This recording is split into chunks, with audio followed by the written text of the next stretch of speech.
एक भी मीडिया ने एग्जिट पोल में ये नहीं कहा भाई हरियाणा के अंदर कांग्रेस की सरकार नहीं बन रही है। सभी ने कहा हाँ एक जरूर हो सकता, किसी ने 61 सीट दिखाया, किसी ने 55 दिखाया, किसी ने थोड़ा 53 दिखाया, लेकिन सरकार कांग्रेस की दिखाई है। लेकिन ये तो उल्टा ही कर दिया उन्होंने जी। जब जब इन्होंने ऐसा लगता है तो इनकी पहले से सेटिंग रहती है मशीनों में। इन्होंने पता था कि हम सामने बोल लें या ना बोले, जीत तो हमारी होनी है। और हमारे तो हरियाणा में ये खुला बोल देते हैं भाई वोट किसी को दे दे, बनेगी तो बीजेपी। 12:30 बजे तक जिस तरीके से इलेक्शन कमीशन ने रिजल्ट को रोके रखा, उससे साफ जाहिर होता है कहीं ना कहीं से उनको आदेश आ रहे थे, प्रशासन पे दबाव बनाया जा रहा था। लेकिन ये जनता का तो परिणाम नहीं है। जनता का परिणाम अगर था तो कांग्रेस को था। जैसे वहाँ महिलाओं के साथ अन्याय हुआ, ये चुराया हुआ जनमत है, चुराया हुआ जनादेश है, ये जनता के साथ ठगी करा हुआ जनादेश है। ये इनकी सरासर हार है, बेईमानी है भाजपा सरकार की। और अगर जीत है तो कांग्रेस की है, क्योंकि कांग्रेस कभी हार नहीं सकती है। ये भाजपा सरकार की नीतियां खराब हैं, उनको गुंडागर्दी करने को नहीं मिलेगा। इसलिए जगह जगह कहीं सरकार तोड़ रहे, कहीं किसी को घुसेर रहे, कहीं मशीनों में घपला कर रहे, कहीं मायावती को खड़ा कर देते तो कहीं अरविंद केजरीवाल को खड़ा कर देते। इनमें दम नहीं रही। अब ये बिल्कुल कमजोर हो चुके हैं और उनको चोरों को ले लेके, अरविंद केजरीवाल भी चोर था, जेल से निकाल के लाया चोरों को, चोरों ने डकैती डाला। ये चोर है, ये बेईमान है। ये बीचते भी हैं तो जीतते भी हैं तो चोरी करते हैं जी। इनके ऐसे होता है, हम वोट डालने जाते हैं, हमारे जो जाएंगे उन्हें हटा दिया, अंदर जाके अपनी मोहर लगा दी। हमारे सामने ऐसे हुआ, पब्लिक को हटा दिया, उनके अंदर जो बेईमान बैठे हैं ना, उन्होंने मोहर लगा दी। आज सुबह से ही जब हरियाणा और जम्मू कश्मीर के वोट काउंटिंग्स होने लगी, तभी से ये माना जा रहा था कि हरियाणा के अंदर कांग्रेस की सरकार बनने जा रही है। जम्मू कश्मीर को लेकर हालात थोड़े साफ नहीं थे, लेकिन जैसे जैसे समय बीतता गया वैसे वैसे ये देखा गया कि हरियाणा के अंदर कांग्रेस पार्टी पिछड़ती हुई नजर आई और बीजेपी पार्टी, जिसे शायद खुद भी ये उम्मीद नहीं होगी कि वो इस तरीके की बढ़त वोट काउंटिंग के बाद बनाएगी, वो बीजेपी पार्टी हरियाणा के अंदर पिछली बार से भी ज्यादा सीटें लाने में कामयाब रही। वहीं कांग्रेस पार्टी जो पूरे कॉन्फिडेंस में थी कि हम इस बार जो है हरियाणा के अंदर सत्ता में वापस आने वाले हैं, लेकिन ऐसा नहीं हो पाया। इस बीच में कुछ कांग्रेस के कार्यकर्ता हमारे साथ मौजूद हैं। इन लोगों से जानेंगे कि आखिर में इन लोगों का क्या कुछ कहना है कि आखिर एंड मौके पर एग्जिट पोल के नतीजों में और जो असली में जो रिजल्ट आया है उसमें इतना बड़ा डिफरेंस क्यों इन्हें नजर आ रहा है। और तमाम आरोप इस वक्त कांग्रेस पार्टी इन चुनावी नतीजों पर लगा रही है। तो सबसे पहले इन लोगों से जानते हैं, आखिर में आपको बता दूं ये सभी लोग करनाल से आए हुए हैं, तो आज सुबह ही आए थे आप लोग? हाँ मैडम, हम आए अभी तकरीबन घंटा पहले पहुँचे हैं करनाल से। तो सुबह जैसे ही काउंटिंग शुरू हुई, जब तक बैलेट पेपर शुरू था तो कांग्रेस तकरीबन 71 पे। तो हमारे सभी साथियों ने उत्साह से भी हमारी सरकार, और एग्जिट पोल सभी न्यूज़ ने दिखाया भी हरियाणा के अंदर कांग्रेस की सरकार बनने जा रही है जी। इसमें कोई दोहराई भी नहीं था। लेकिन जैसे जैसे आगे गिनती शुरू हुई, उन्होंने ईवीएम पहले ही सेटिंग की, क्योंकि जो हरियाणा के मुख्यमंत्री रहे अपना नायब सैनी जी, उन्होंने पहले ही कह दिया था भाई ये लोग ना ईवीएम का ठिकरा फोड़ेंगे। और भाई जब वोटिंग कांग्रेस के पक्ष में हुई तो ईवीएम का तो फोड़ेंगे। सारी सेटिंग उसके अंदर ही है मैडम। तो आपको मतलब लगता है कि साफ तौर पर सिर्फ ईवीएम की ही सारी गड़बड़ी थी? क्योंकि देखिए, क्योंकि नायब सैनी ने ये बोला था कि अगर कांग्रेस पार्टी चुनाव हार जाती है तो देखना फिर से ईवीएम की बात करेगी। अब वही हो रहा है कि कांग्रेस पार्टी पहले तो कॉन्फिडेंस में नजर आई और अब कांग्रेस पार्टी कह रही है कि ईवीएम की दिक्कत है। मैं आपको एक चीज बता दूं, जितना मीडिया है, एक भी मीडिया ने एग्जिट पोल में ये नहीं कहा भाई हरियाणा के अंदर कांग्रेस की सरकार नहीं बन रही है। सभी ने कहा हाँ एक जरूर हो सकता, किसी ने 61 सीट दिखाया, किसी ने 55 दिखाया, किसी ने थोड़ा 53 दिखाया, लेकिन सरकार कांग्रेस की दिखाई है। लेकिन ये तो उल्टा ही कर दिया उन्होंने। लेकिन आज सुबह से हम देख रहे थे कि कांग्रेस पार्टी के कार्यकर्ताओं में बहुत उत्साह था। कार्यालय पे हम देख रहे थे कि जलेबियां बट रही हैं, हमेशा मतलब ज्यादातर लड्डू देखे जाते थे। तो हम यहाँ पे आए हैं, अभी ये हमारे साथी हैं, बाहर खड़े हैं, तकरीबन 200 लोग आए हैं। उत्साह था तो तभी तो यहाँ पे बहन जी के पास है, कुमारी शैलजा जी से मिलने आए थे। उत्साह था तभी आए ना।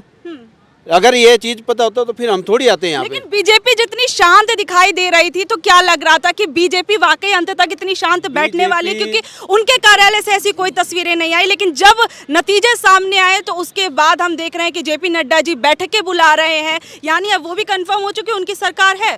देखो मैडम, ये तो जब उन्होंने अपना पहले ही सेटिंग किया हुआ है, जो मर्जी करें, सेंटर में उनकी सरकार है, प्रशासन उनका है, जबरदस्ती जो मर्जी करें, लेकिन वो तो पब्लिक देखेगी या पब्लिक थोड़ी आराम से बैठेगी। लेकिन अब कांग्रेस पार्टी ये भी आरोप लगा रही है कि इलेक्शन कमीशन की ये जो वेबसाइट है वहां पर नतीजे जो है वो अपलोड नहीं किए जा रहे हैं, उसमें देरी की जा रही है। आपको लगता है जानबूझ के किया जा बिल्कुल रहा है? बिल्कुल बिल्कुल, ये क्लियर है। मैं भी देख रहा था, जो इलेक्शन कमीशन की साइड है उसके ऊपर अप टू डेट नहीं कर रहे हैं वो। अप टू डेट नहीं कर नहीं, रहे। नहीं, ठीक है, कर- मैं आपके पास और भी लौटूंगी और भी लोगों से थोड़ी थोड़ी मैं बातचीत कर लूं। सर, क्या कुछ कहेंगे? जिस तरीके से एग्जिट पोल में साफ तौर पर नजर आ रहा था कि कांग्रेस पार्टी सरकार बनाने जा रही है, हरियाणा के अंदर 10 साल का जो उनका वनवास था वो खत्म होने वाला है, लेकिन अब लगता है कि कांग्रेस पार्टी को फिर से वनवास पे जाना पड़ेगा। क्या कहेंगे? कहना तो यही है कि जो भी जब जब इन्होंने ऐसा लगता है तो इनकी पहले से सेटिंग रहती है मशीनों में, और तभी ये शांत बैठे थे। इन्होंने पता था कि हम सामने बोल लें या ना बोले, जीत तो हमारी होनी है। और हमारे तो हरियाणा में ये खुला बोल देते हैं, भाई वोट किसी को दे दे, बनेगी तो बीजेपी। बस अपना तो एक ही कहना है कि जितना भी हो सका है, जो ईवीएम है इसकी सेटिंग पे ज़्यादा से ज़्यादा ध्यान दिया जाए। लेकिन नायब सैनी का हमने देखा था कि 2 दिन पहले एक बयान सामने आया कि सारा सिस्टम सेट हो चुका है। कल भी हमने देखा, उन्होंने कहा कि कांग्रेस पार्टी ज़्यादा कॉन्फिडेंस में नजर ना आए, छत्तीसगढ़ के अंदर जो हुआ था हरियाणा के अंदर भी हो सकता है, और वैसा ही हुआ है। तो ये तो सबसे पहले से ही सेटिंग है ना इनकी, तो इसमें तो कोई बिल्कुल दो राय है ही नहीं, बिल्कुल भी 1% भी दो राय नहीं है कि इनकी पहले से सेटिंग ना हो। इन्होंने अपनी मशीनों में पहले से सेटिंग थी, और तभी ये इतने शांत बैठे थे, भी होना तो हमारे पक्ष में ही है।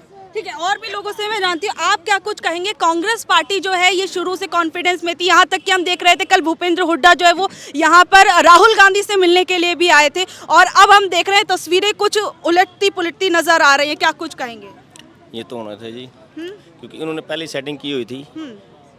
लेकिन क्या इस सेटिंग का अंदाजा कांग्रेस पार्टी को नहीं लग पाया था कि बीजेपी पार्टी ऐसा कुछ कर सकती है? इसके बारे में इनको ज़्यादा पता बीजेपी वालों। हाँ जी सर, क्या कुछ कहेंगे? सब सवाल मेरा यहाँ पर ये है कि क्या अब आप कांग्रेस पार्टी ये आरोप लगा रही है कि बीजेपी पार्टी ने कुछ ना कुछ मशीनों के अंदर गड़बड़ी की है, सेटिंग की है, जिस कारण से बीजेपी पार्टी जो है वो अपनी सरकार बनाने जा रही है। तो क्या इस सेटिंग का अंदाज़ा या इस गड़बड़ी का अंदाज़ा कांग्रेस पार्टी को पहले नहीं हो पाया था उस समय की, या फिर ज़्यादा ओवर कॉन्फिडेंस में कांग्रेस पार्टी आ गई थी और इन सब छोटी मोटी चीज़ों पर उसने ध्यान नहीं दिया और बीजेपी अब सरकार बना रही है? देखो, जैसा समाज का या हमारे हरियाणा का रुझान था उसके अनुसार सभी ने कांग्रेस पार्टी को वोट दिया है। जो किसान का मुद्दा था, किसानों से बिल्कुल खिलाफ थे बीजेपी के। उसके बाद अपना गरीब तबका भी सारा खिलाफ था। जो अग्निवीर योजना थी उसमें जवान, किसान, पहलवान सभी जब एक चीज़ उनके बीजेपी के खिलाफ थे, तो हम कैसे कहेंगे भी बीजेपी सरकार बना रही थी? ये तो जो यही कह सकते हैं कि जिस हिसाब से नायब सिंह सैनी जी इंटरव्यू में बोल रहे थे प्रेस के बिल्कुल सामने, हमारा सब कुछ हमारे हाथ में है, तो इससे तो यही दर्शाता है कि भी उनको पहले ही पता था भी जो वो कह रहे थे भी एग्जिट पोल तो गलत है, ये है वो है, जो बातें कही गई कि भी कॉन्फिडेंस उनको पहले ही पता था कि हमने पहली हमारी सरकार आ रही है। उनके पहले ही सेटिंग थी। इसमें क्लियर सी बात है, कांग्रेस पार्टी जिस हिसाब से अपना काम किया, हर वर्कर ने बढ़ चढ़कर, एससी बीसी समाज ने जितनी वोटें कांग्रेस पार्टी को दी, अब की बार एससी समाज ने इतना कांग्रेस के। लेकिन इस बार एक फैक्टर ये कहा जा रहा है कि कांग्रेस ने जो भी चीज़ें चलाई, लेकिन बीजेपी का जो ये जाट और गैर जाट वाला जो उन्होंने पासा फेंका था वो सही जगह पड़ा, और इसी के कारण कहीं ना कहीं हरियाणा के अंदर उनकी सरकार बन रही है। वाकई कुछ ऐसा नजर आ रहा है? नहीं, ऐसा कुछ नहीं है।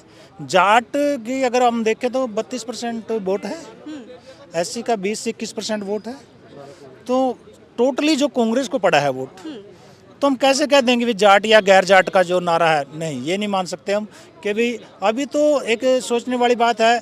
जाट जितना भी किसान है, किसान वर्ग ने टोटल कांग्रेस को वोट किया है। उसके बाद अपना एससी समाज है, उसने भी टोटल कांग्रेस को वोट किया है। तो इसमें तो साफ सा जाहिर है भी मशीनों में गड़बड़ी है। मशीनों के अंदर जो हुआ है सेटिंग है, धांधली है, ये क्लियर है।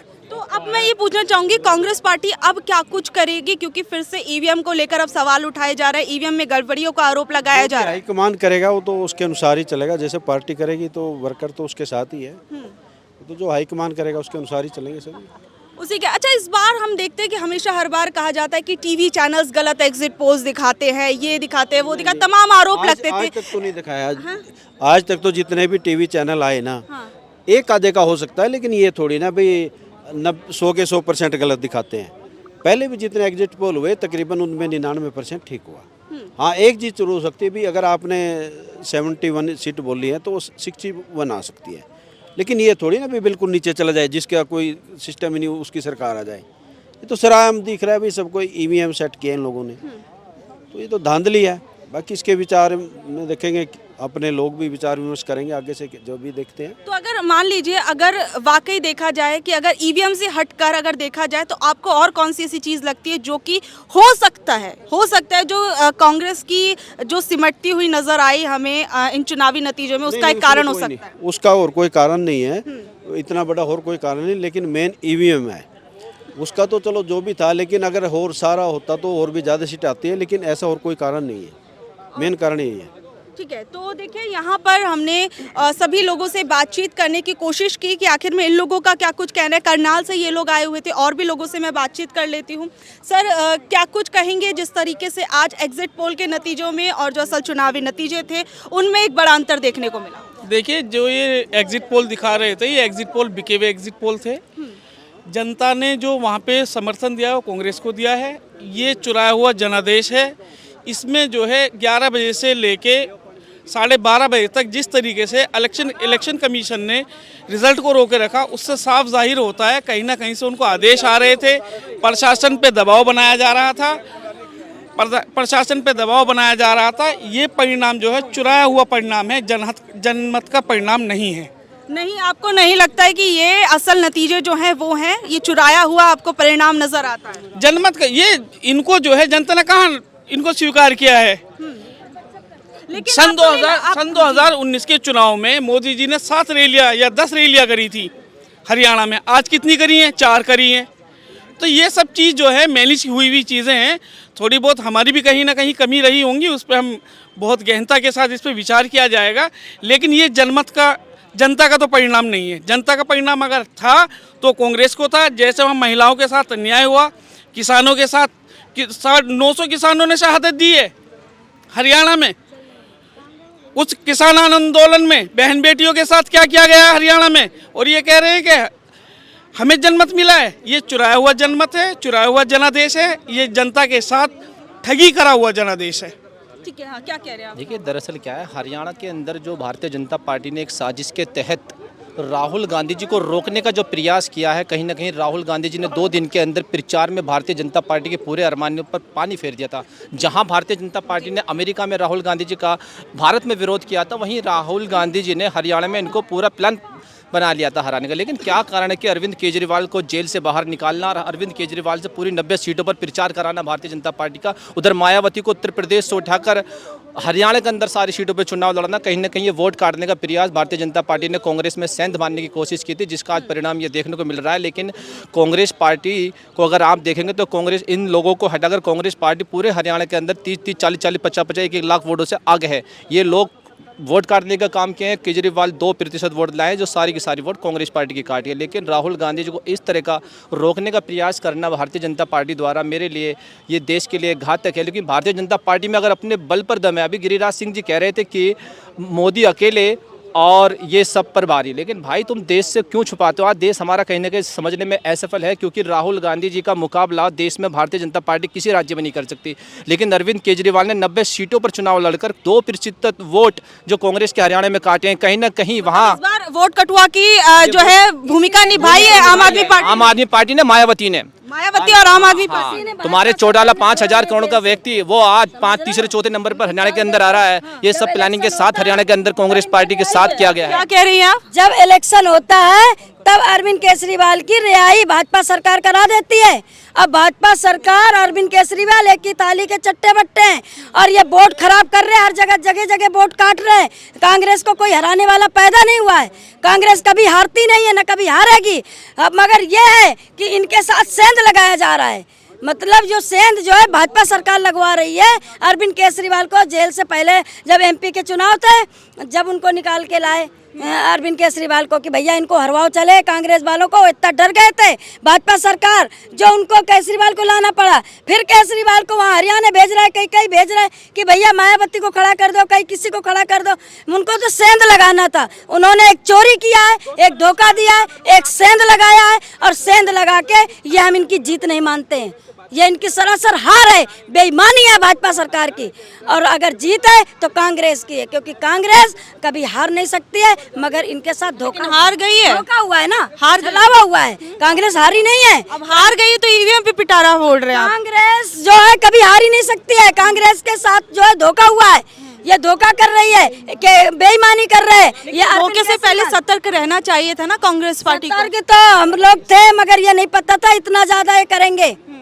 पहले भी तो छत्तीसगढ़ में हमने देखा, मध्य प्रदेश में देखा कि वहाँ जीतते जीतते रह गए। एग्जिट पोल भी वहाँ बता रहे थे कि कांग्रेस आ रही है। नीतियाँ खराब है, ये भाजपा सरकार की नीतियाँ खराब है, उनको गुंडागर्दी करने को नहीं मिलेगा। इसलिए जगह जगह कहीं सरकार तोड़ रहे, कहीं किसी को घुसेर रहे, कहीं मशीनों में घपला कर रहे, कहीं मायावती को खड़ा कर देते हैं, तो कहीं अरविंद केजरीवाल को खड़ा कर देते हैं। इनमें दम नहीं रही, अब ये बिल्कुल कमजोर हो चुके हैं। और उनको चोरों को ले लेके, वो अरविंद केजरीवाल भी चोर था, जेल से निकाल के लाया चोरों को, चोरों ने डकैती डाला। अच्छा, तो आपको लगता है कि अरविंद केजरीवाल ने वोट काटने का काम किया? आप क्या कहेंगी मैम? हाँ जी बताइए, आप क्या कहेंगी? हम मुस्लिम हैं, हमारे बच्चों के लिए कोई उसमें नहीं है। स्कूलों में जात पात ज़्यादा करते हैं कि तुम मुसलमान हो, तुम आतंकवादी हो, तुम ये हो। तो बीजेपी हमारे लिए क्या कर रही है? कुछ भी नहीं कर रही है हमारे। आप कहाँ से हैं? हम नजफगढ़ से। नजफगढ़ से जी। अच्छा, तो आपको लगता है कि बीजेपी ऐसा करती है, एक समुदाय के साथ गलत चीजें करती है? बिल्कुल कर रही है बीजेपी, जाति पाति कर रही है, बिल्कुल कर रही है। तो कांग्रेस पार्टी नहीं करती? वो तो उसने तो कभी भी नहीं करी। इंदिरा के राज में नहीं हुई, कभी गांधी के राज में नहीं हुई, नेहरू के राज में कभी भी नहीं हुई। और जब से बीजेपी आई है, जब से हम लोगों के बच्चों के प्राइवेट भी स्कूल पढ़ते हैं, तब भी उनसे कहते हैं ये आतंकवादी हैं, इनके बाप आतंकवादी। अच्छा, ऐसे बच्चों से ऐसे बच्चों को पढ़ाई नहीं होती है, बच्चों को ये सिखाते हैं, भेदभाव सिखाते हैं। वहाँ की मैडमें भी सिखाती हैं। जब हमारे बच्चे आतंकवादी हैं तो फिर प्राइवेट में लेते क्यों? फिर नोटों के लिए लेते हो कि हमारे स्कूलों में नोट आएंगे, और बच्चे उनसे गलत बोल रहे हैं हमारे बच्चों से। अच्छा, मतलब आप कह रही हैं कि इन सब चीज़ों का असर इतना हो रहा है कि बच्चों के साथ भी बच्चों के ऊपर असर पड़ रहा है, हमारे बच्चों के ऊपर असर पड़ रहा है। और अगर कांग्रेस पार्टी आ भी गई तो क्या करेगी? वो कभी ऐसा नहीं करेगी। कांग्रेस पार्टी आएगी तो उसके लिए सारे बराबर हैं, हिंदू मुसलमान सब बराबर हैं उसको। उसने कभी भी नहीं करा जात पाती। कांग्रेस के राज में ऐसा नहीं है? ऐसा कभी भी नहीं हुआ। मेरी उम्र भी होगी 65 साल की, मैंने कभी नहीं देखा ऐसा। कांग्रेस कभी नहीं करती ऐसी। अच्छा, अभी राहुल गांधी को कैसे देखते हैं? अच्छा देखते हैं, अच्छा है। राहुल गांधी में झूठ नहीं है। ये चोर है, ये बेईमान है, ये बीचते भी हैं तो जीतते भी हैं तो चोरी करते हैं। ये चोरी करते हैं? आपको किसने कहा कि चोरी करके जीतते सब हैं? पता है, चोरी करते हैं। कैसे पता? क्या देखते हो? क्या देखते हैं? इनके ऐसे होता है, हम वोट डालने जाते हैं, हमारे जो जाएंगे उन्हें हटा दिया, अंदर जाके अपनी मोहर लगा दी। अच्छा, अपना ठप्पा लगा दिया। देखा है आपने? देखा है हमने, हमारे सामने ऐसे हुआ। पब्लिक को हटा दिया, उनके अंदर जो बेईमान बैठे हैं ना, उन्होंने मोहर लगा दी। अच्छा, तो आपको लगता है कि वाकई में जो ये बीजेपी पार्टी है वो धांधलेबाजी करके चुनाव? धांधलेबाजी है, धांधलेबाजी से जीत रही है। पब्लिक इन्हें पूरा चाहती है कांग्रेस को, लेकिन ये जो अंदर ऑफिस में जाकर ये बेईमानी कर लेते हैं और ये जीत जाते हैं। ठीक है, आप भी कुछ कहना चाहेंगे? ठीक है। तो अभी आपने देखा, अभी हम कांग्रेस के कार्यालय पर मौजूद थे, जहां पर हमने कांग्रेस के कार्यकर्ताओं से बात करने की कोशिश की कि आखिर में इन लोगों का क्या कुछ कहना है। जिस तरीके से सुबह से चुनावी नतीजे सामने आ रहे थे, उसमें कांग्रेस की जो है वो पूर्ण बहुमत की एक तरीके से सरकार बनने जा रही थी, लेकिन फिर उसके बाद हम देखते हैं कि किस तरीके से कांग्रेस पार्टी पिछड़ती हुई नजर आती है और बीजेपी जो है वो सरकार बनाती हुई नजर आती है। हालांकि ये